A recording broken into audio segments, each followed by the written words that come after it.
Welcome back to part 2 of our video about the ITV interview. Let us jump back in and continue on with the information and Harry making a complete fool of himself. Let's go. Oh, and just a reminder, no royal video, so make sure you click in the description box and go to video 3 when this is over. Now let's go.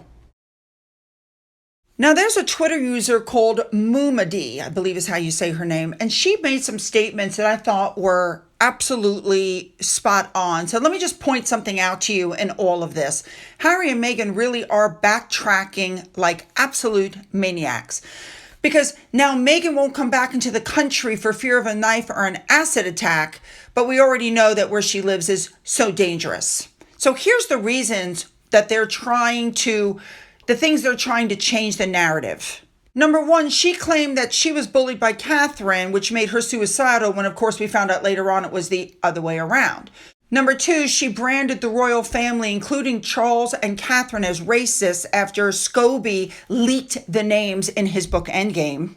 Let's not forget Giles Corrin, who started the rumor affair with Rose Hanbury after hanging out in Amsterdam at the Soho House with Harry and Meghan. And also Harry claiming that his marriage to Catherine was not a marriage of love, but a marriage of duty.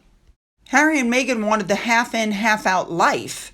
And when they didn't get it, that's when all of this stuff, hit the fan. Meghan wanted to live in Windsor Castle. She was told no. Meghan asked that the Duchy of Cornwall be split down the middle for both brothers. They were told no.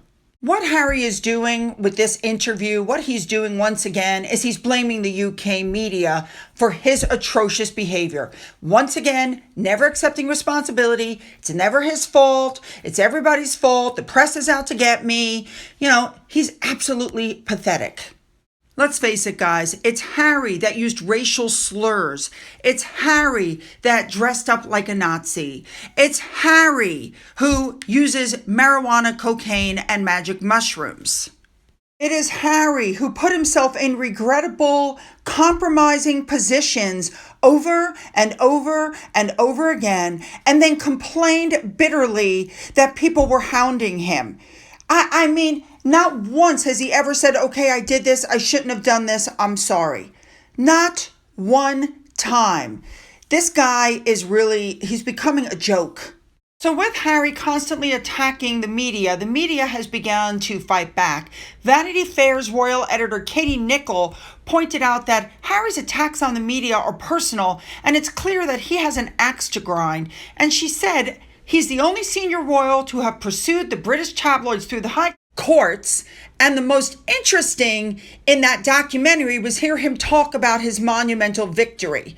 And as far as his relationship with the royal family goes, she noted the quote-unquote convenience of Harry to blame the media instead of his public criticism of the monarchy since he moved to America with Meghan Markle. She said, it's a little bit convenient to hear Harry blame the tabloids for the rift at the heart of the House of Windsor. We all know he's fallen out with his brother. There's no communication between him and William. He doesn't speak to his father anymore, and you cannot lay that on the British tabloids. This documentary, in my opinion, seems to be trying to get Harry to deliver as many newspaper-grabbing headlines as possible. The rift is never Harry's fault. It's never Meghan's fault. No. Now, Camilla Ptolemy, I think is how you say her name, she had something strong to say about this. Listen to this. Anything I say about my family results in a torrent of abuse from the press. No.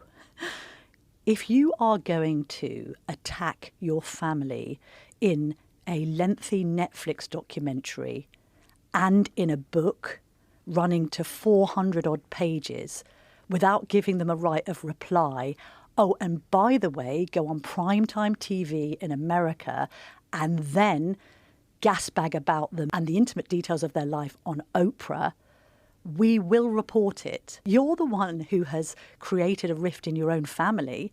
What did you expect us to do? Look the other way and go, oh, Harry and Meghan are saying all this stuff. I couldn't have written an article more intrusive than spare. I literally wouldn't have been allowed by the legal department. Harry was warned by the family that it was a suicide mission to try to take on the tabloids.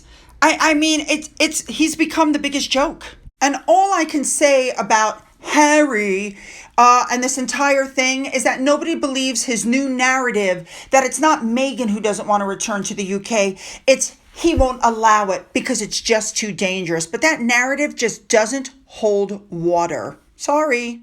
Harry's attempt to backtrack on absolutely everything he's done to this family, including saying he never called the royals racist, which of course we already know he absolutely did. We keep the receipts, don't we, people?